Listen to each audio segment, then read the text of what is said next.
Hello and welcome to this week's episode of The Language of Leadership. I'm your host, Chuck Marting. I am grateful to be here with you this week and to be able to bring this topic to you and to be able to share with you my knowledge and understanding on this topic. You know, it's kind of crazy how things within our personal lives can be associated to leadership and our leadership journey. And for this one, I want to talk about barbecue. Look, I love barbecue. I don't know too many people that don't like barbecue. I've had some people that like different aspects of it better than others, but in general, I have not found anybody that just says, I don't like barbecue. It's kind of a rarity. And to know that part of it and how it associates to leadership, and hopefully me bringing the two together, you'll be able to connect the dots and be able to see how it works.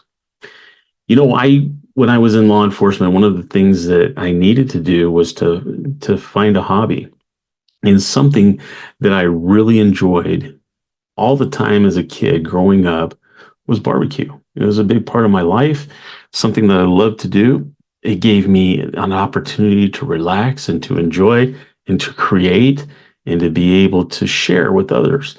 And I remember even at the age of 10 or 11, I was in the backyard and I was really upset because we had just moved to a new house and my dad had left the barbecue that we had at our old house. Didn't take it with us because it was old, it was falling apart.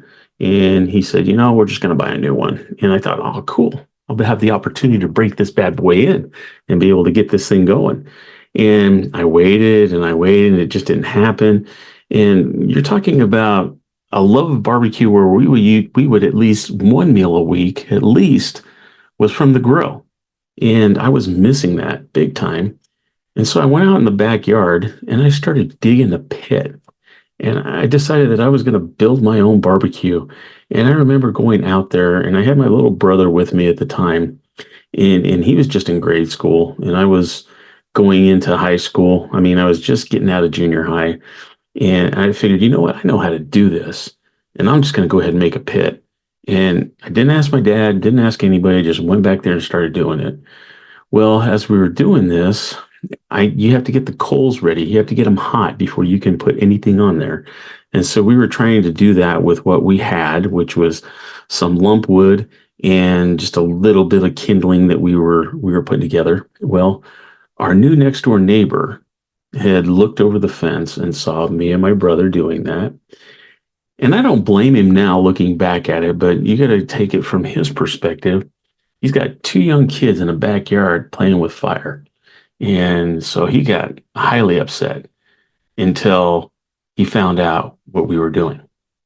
And once he found out what we were doing, he came over and gave us some charcoal, and that changed the game. We were able to get this thing going, and my brother and I made hamburgers for everybody in our family that night.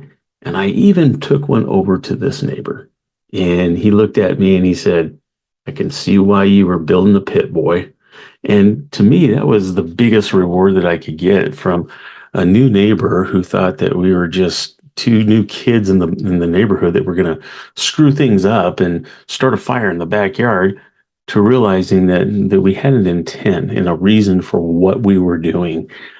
And I think one of the things that I've learned from that was in being able to share with other people the end results.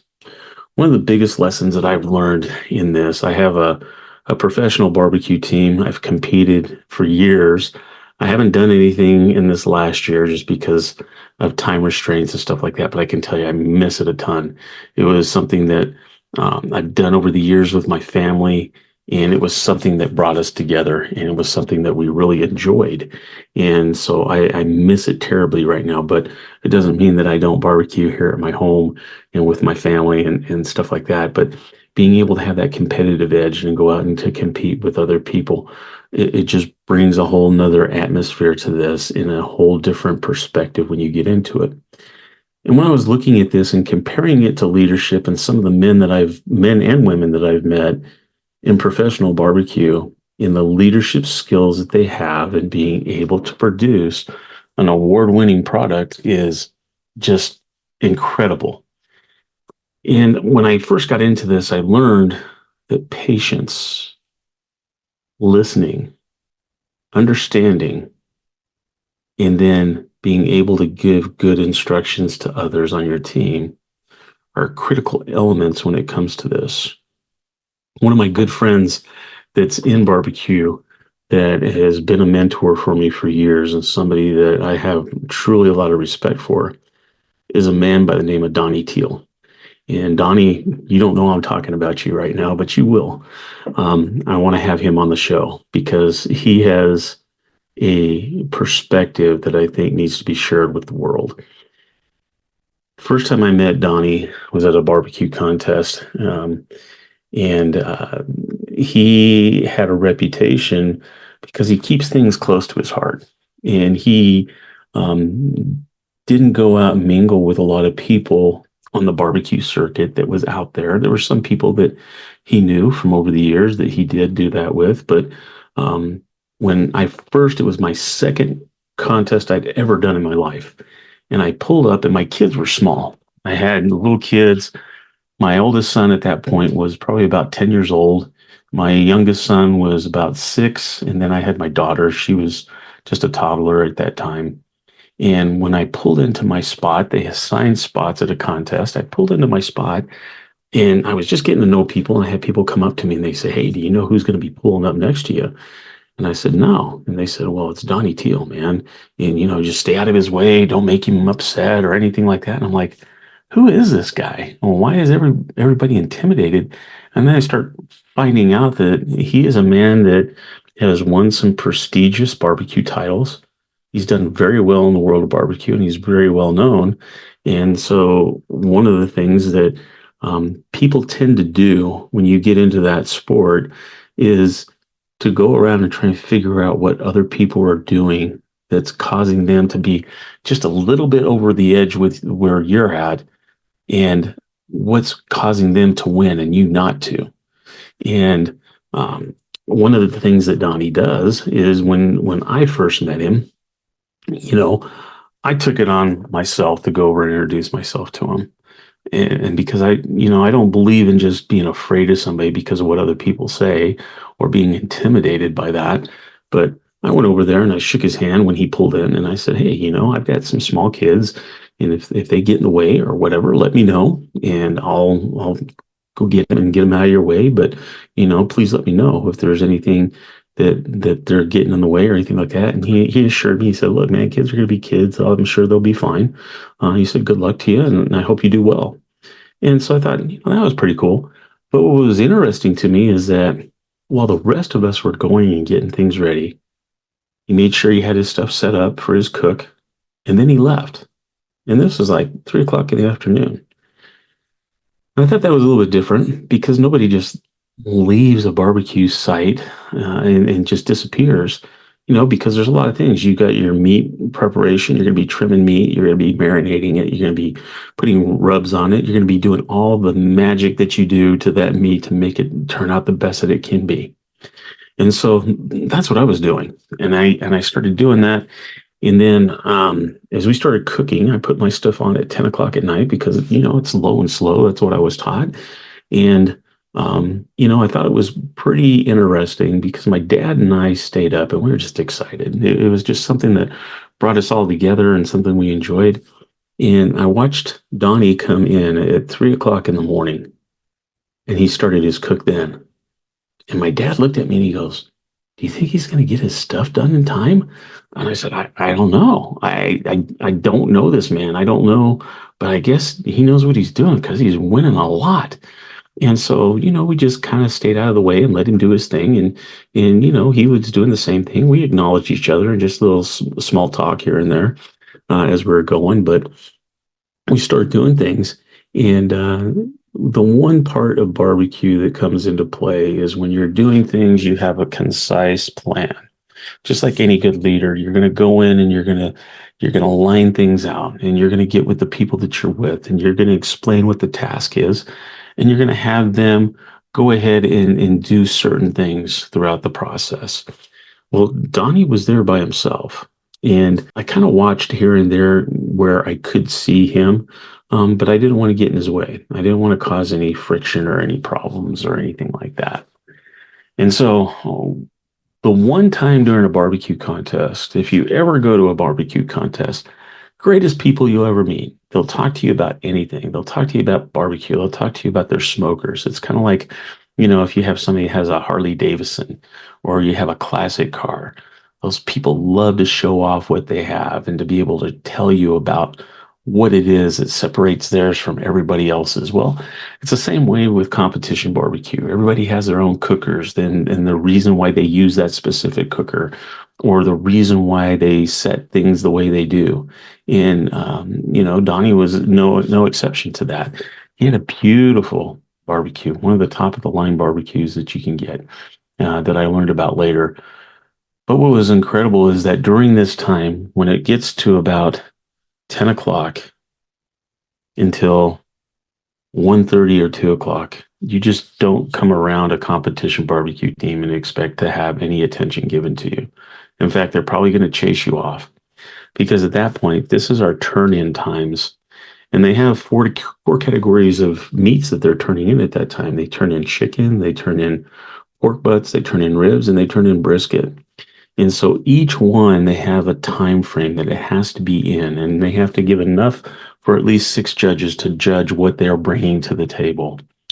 And so it's pretty intense, because if you miss the turn-in time by 1 second, you're done. You can't turn in that. It's not going to be accepted to go to the judges. It's pretty strict. So you have a time window of 5 minutes before the hour and 5 minutes after the hour. Anything after that 5 minutes of the hour, you're pretty much done. And if you miss a category, then you're out of the contest for the grand prize. And so it gets pretty intense with people. And so they had different categories and they had different things. And so they had like side dishes and anything but, which is any other meat or anything that you want to cook that's anything different than the 4 categories of meats I told you about earlier. And so I hadn't gotten to the point, this was my second contest. I really was just trying to learn how to do this and how the contest worked and stuff. And Donnie had turned in every category that they had, which I thought was incredible, because I don't know I couldn't figure out how he found the time to do it, because it was such a shortened time compared to what we were cooking. And I remember he went and he turned in his anything but category. And Donnie Teal is a big man. He's well over 6 foot tall. He looks like he was probably a college football player. I mean, he had that build, and he was that guy that, but he has that look on his face when he's serious. And when he got done turning in his entry, he was walking back to his area. As he was walking back, he had something in his hands, and he was looking dead at me and my father. And the first thing I could think of is I asked my dad, I said, "Where are the boys?" I didn't know if they got in his way or what was going on, because he was coming straight to us. And I didn't know if he was upset about anything. I just didn't know him well enough at that point to really gauge what was going on. But he came up to us and he looked at my father and I, and he goes, "Try this." And so I did the one cardinal thing that you don't do with another barbecue chef, and that is question or ask what it is. And I looked at him and I said, "What it is? What is it?" And he looked at me and he said, "Try it." So we ate it. And it was stuffed quail that he made and turned in. And I got to tell you, it was one of the most magnificent things I'd ever eaten that came off a smoker. It was incredible. And I told him that. And he ended up winning with it. But it was really interesting to me in this whole thing. And the reason why I tell you this is everyone was intimidated by him at first. They didn't understand him. They didn't realize that there was a reason for why he did what he did. And so he went and he ended up becoming the reserve grand champion at that barbecue contest. And that was also our second contest. And we took 5th place in chicken. And I was ecstatic with that, because I was just learning how to do things. And at this contest, there were over 80 different barbecue teams. And to be able to win something like that as a novice is just an incredible feat to be able to do. But then later on, Donnie had a contest cooking school that he was having us pay for to be able to come out and to learn how to do competition barbecue. And like I said, I just got started in this and I was doing pretty well, but I knew there was just a couple things that I just wasn't getting right. That if I learned what those two things were, it would set me apart and I'd be able to do something. And so he had advertised this class and it was limited to a certain amount of people. And I talked my wife into letting me do this. Not only that, but he had given a discount for us to be able to bring our spouse or another team member with us to this class. And so I went to this class with him, and it was a pretty good investment. It was a lot of money that we paid for this day and a half class because we went the night before and he taught us how to select our meats for our contest, how to prepare them. And then after he did that, he said, y'all can go back to your hotels and everything. He says, you don't have to be back here until 8 in the morning, but I'll be here at 3 o'clock in the morning and I'll start getting things ready. And so that when you get here at 8, we can go ahead and get started. So I went back to the hotel and I took a shower. I changed my clothes. And my wife asked me, what are you doing? I'm like, I paid a lot of money for this. I want to go see what he's doing. And so she just smiled and she said, okay. She says, I'll see you at 8 o'clock in the morning. All right. So I went ahead and I went back out there and I met him there. And out of 25 different people that were there, I was the only one that showed up. And he looked at me and he said something to me that I never forgot. He said, he says, I know who's serious about what it is they want to do. And he says, I guess you and I have some private time between now and when everybody else gets here. So I'll answer any question you have. That was the most rewarding thing that I have ever done in my life, was to be able to sit down with somebody who is a master at their craft and listen to what it is that they were doing. And then go ahead and do and replicate what it is that they were doing for success. Just like in leadership, one of the greatest things that we can do with our team is not only be able to show them the tasks or the things that we need them to accomplish, but it's taking the time to teach and listen. And I learned that from Donnie. Leaders, welcome to the Alliance Mastermind Group, your exclusive gateway to leadership excellence inspired by the visionary Napoleon Hill. In this mastermind, we believe leadership is about more than just titles. It's about realizing your dreams. So I want you to picture a close-knit community of leaders, each dedicated to helping you turn your visions into reality. Throughout history, mastermind groups have been the cornerstone of leadership success. Now it's your chance to become part of this legacy. The Alliance Mastermind Group is not just about support. It's about actively working together to ensure your leadership journey is extraordinary. Our comprehensive approach includes cutting-edge training sessions tailored to amplify your leadership skills. This is more than just a group. It's like having your own executive board invested in your progress and your success. Imagine having a team where each member is genuinely invested in seeing you achieve your goals. Are you ready to transform your leadership journey? Apply now using the link in the description of this video and secure your place among the chosen 10. The Alliance Mastermind Group, where leadership dreams are nurtured. Take the first step towards the future where your visions become reality. Your journey starts now. And when we got done and everything was said and done, my wife was there and she thought it was a great class and it was really good. But I think Donnie could tell a little hesitancy with my wife as far as if this was really something that was going to help us. And he came up to my wife and he looked at her and he said, I guarantee you that at your first contest, you're going to make back the investment you made in this school. And she said, okay. Well, our next contest, we went. And it was a pretty good sized contest, about another 50 to 60 teams that were there. But one of the teams that was there was Donnie, and he was there again at that contest. And I used the same techniques precisely the way that he showed me. And I turned everything in. And at that first contest, I took grand champion in chicken. And we made back the cost of the class with that first contest, with him being there.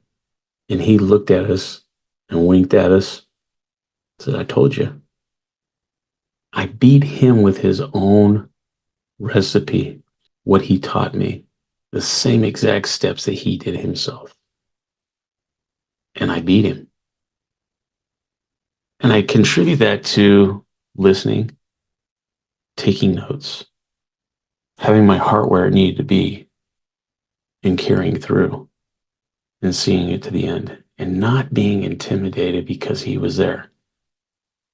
That was one of the greatest moments that I had during professional barbecue. I've had many since then, but it was very rewarding, and I learned so much from a legend in this sport and learning how he did things and being able to take that and antiquate it into what we do as leaders, because it's so very similar in what you do in that sport.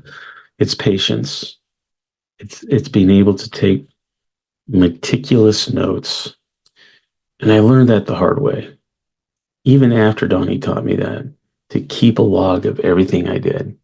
You see, we had a get together at the police department in the unit that I was in. And of course, they wanted me to bring barbecue. And I got to tell you, I made a root beer barbecue sauce. Best sauce I've ever made in my life. And I didn't write down what I did with it. I took it for granted. And when I went to this party with the guys and gals, or Christmas party, everybody ranted and raved about the barbecue sauce. And it was awesome. And then I had people going, hey, can you make some for us? And we'll buy it from you. And I'm like, sure, I can do that. I went home and I could not replicate that recipe. I don't know what I did. I don't know what the difference was. But for over 18 years, I've tried to replicate that recipe without success. And I learned because of that, that everything that I do when it comes to things like that is to take notes. Even at contests, I write down the times that I put things on the smoker, at what temperature the pit was. I write down everything now. So then when I do win or I do something that turned out really well, I can go back and I can see exactly what it was that I did. And I think with us as leaders, that is something that we need to do too. We need to be able to take notes and be able to write things down. I'm not saying that you need to have a diary, okay? You can call it whatever you want, a logbook, your personal notebook, whatever you want to call it. But because of what I learned with barbecue, I've learned that I've got to do that in order to be successful. The other thing that I learned through professional barbecue is to be able to sit back, be patient, and listen. And I know you've heard me call this a sport, and I think it is, in my best estimate. It's the greatest sport in the world. I love it because it gives me the opportunity to do something that I love and put it on a smoker. And then to be able to sit back and watch the blue smoke from the smoker. If you've never seen that, it's phenomenal. And to have the smells and the aromas in the air, and then have other people that are around me that are on the team that are helping me, and even other teams. We all get together while we're doing those cooks at night, and we have time to listen to each other and to learn from each other, and to be able to counsel people. Sometimes you have guys that they need that ability to talk to other people because they don't get it somewhere else. And it's the same thing with at work. A lot of times we run into people that they have a lot of things going on in their personal life. And one of the things that I've learned as a leader is that when I have a new team member, I have somebody that's with us, I inherit everything about that person and their family, their issues, their family problems, their children, all those things that they're going through carry over into work. And so sometimes the best thing I can do, even though it doesn't concern my clients, the job, the position they're in, is the ability to listen to that individual and to show that I care, because I do. And then be able to figure out what it is that I can do to help them. It's the same thing with that I learned that skill from barbecue, to be able to sit there and to be patient and to listen. What's awesome is to be able to see what's happened with a big piece of meat like a brisket that you may have had on there for, 12 hours or even longer, and then have the end result because of the patience that you had. One of the things that I've seen, even with that, and then I've seen it in the workplace, is when you're trying to do something and you try to shortcut it. So say one of the guys that we knew at this contest, he got his brisket on at a time that was going to cause him to be rushed. And because of that, he decided that he was going to jack the heat up on his smoker and try and cut the cook time down by having a higher heat going to that. And he'd never done that before. Now, you can do that, but it's a skill. It's something that you have to learn, and you have to know how to do it right. And this individual did that. And then about 3 hours into that, we started seeing billowing black smoke coming out of his smoker. And so everybody's running over there with fire extinguishers and everything else, and we can't find him. We don't know where he went. And one of the cardinal rules we broke that day was turning off his smoker. He had an electric smoker, a pellet smoker, and his pit was on fire, basically. And we had to put the fire out. Well, we unplugged it, and we let the fire take itself and go down. And you don't get into another man's barbecue and open it up and start taking things out. That's beyond the scope of things. That could get you into a lot of trouble with a lot of pit masters touching their product or what they're going to turn in. So when he came back, we told him what happened. When he opened his smoker up, his briskets, he had two big briskets in there, had caught on fire, and they were charcoal. There was nothing he could do. But I'm going to tell you what happened because of that left a lasting impression on me, was that at most contests, every barbecue pitmaster that you're going to meet will always have 2 or 3 of whatever it is that he's turning in, because he's going to select the best out of those and turn it into the judges. So you saw guys come up and give a brisket to this man. He had 3 different briskets to choose from that weren't his. They were somebody else's. But they did that so he would have something to turn in. Wow. It made a lasting impression on me. And that was, even though maybe some of those men did not know him, they cared about what he was doing, to build his confidence in himself and to know, hey, you know what? I'm competing against you, but I care about you and I want to see you succeed. And that carries over into being in a leadership position, is that I am not living with the people on my team. I am not experiencing the things that they're going through, but I can listen and I can help with advice or giving them the resources that they need to be able to come back to work and to be able to focus on what they're doing, what they're trying to accomplish, and how they can best serve the business and our clients. And it was the same way that day. And I remember this individual turning stuff in, and then he did win some stuff that day. And he probably won it with other people's meat that day, you know, but it was an important lesson. And guess what? When that person came back to the next contest, we kind of had a little chuckle, a little laugh about it, but it caused him to be open to come and talk to people and to be part of that inner circle of brethren and women that enjoy this sport. So I have taken a lot of those elements, a lot of things that I've learned from people, especially an incredible leader like Donnie Teal, a man that has been able to win some of the most incredible contests that we have out there. The Jack Daniels World Championship, he's won that. He's won the American Royal, which are two of the biggest barbecue contests that you can compete in. And he's doing what he loves. Um, it's incredible when you as a leader love what it is that you do and you find ways to go ahead and help others and to build that team to be able to do the things that you need to do to be successful.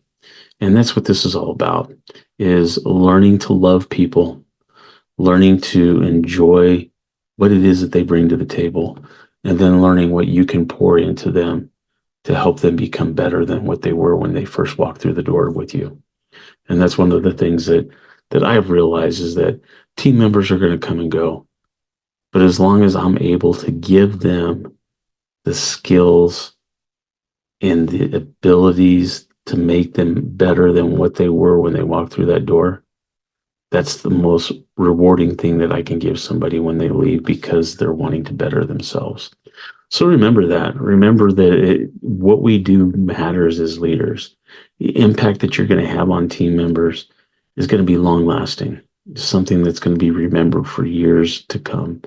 And you may even have that same team member come back and thank you for some of the leadership that you have poured into them and letting you know that because of you, certain things have been done that they never thought about doing before.